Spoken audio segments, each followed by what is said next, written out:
हमारे KMD music studio को subscribe कर लीजिए। सब्सक्राइब का लाल बटन जरूर दबाएं और बेल आइकन दबाना ना भूलें।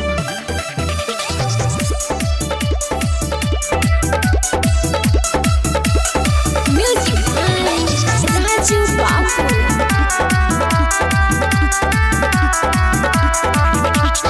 हम करेंगे पूजा अर्चन, खुद करेंगे माई विसर्जन, पूरी हो जाएगी सबका। हम करेंगे पूजा अर्चन, खुद करेंगे माई विसर्जन, पूरी हो जाएगी सबका। हम करेंगे पूजा अर्चन, खुद करेंगे माई विसर्जन, पूरी हो जाएगी सबका। हम करेंगे पूजा अर्चन, खुद करेंगे माई विसर्जन, पूरी हो जाएगी सबका। चुनरिया चुनरिया चुनरिया दिल्ली से लाएंगे, मैया रानी को उड़ाएंगे। चुनरिया दिल्ली से लाएंगे, मैया रानी को उड़ाएंगे। KMD music studio बालकला।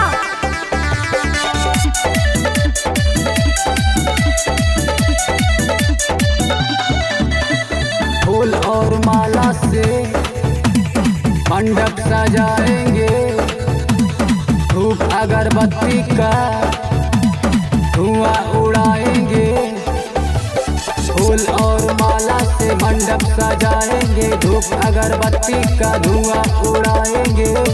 चुनरिया चुनरिया चुनरिया दिल्ली से लाएंगे, मैया रानी को उड़ाएंगे।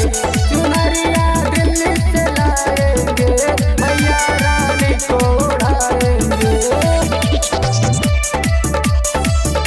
KMD म्यूजिक स्टूडियो बालकला। राजू बाबू।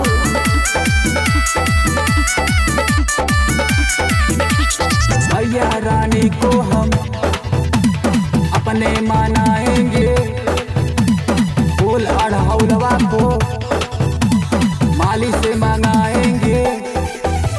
मैया रानी को हम अपने मनाएंगे, फूल अढ़ौलवा को माली से मंगाएंगे।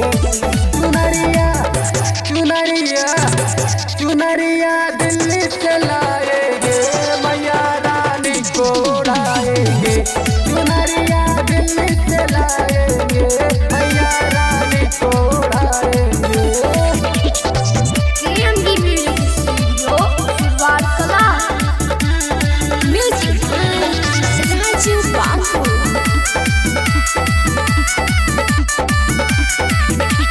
KMD बाबू से म्यूजिक बनवाएंगे, KP लाल यादव से भजन गवाएंगे।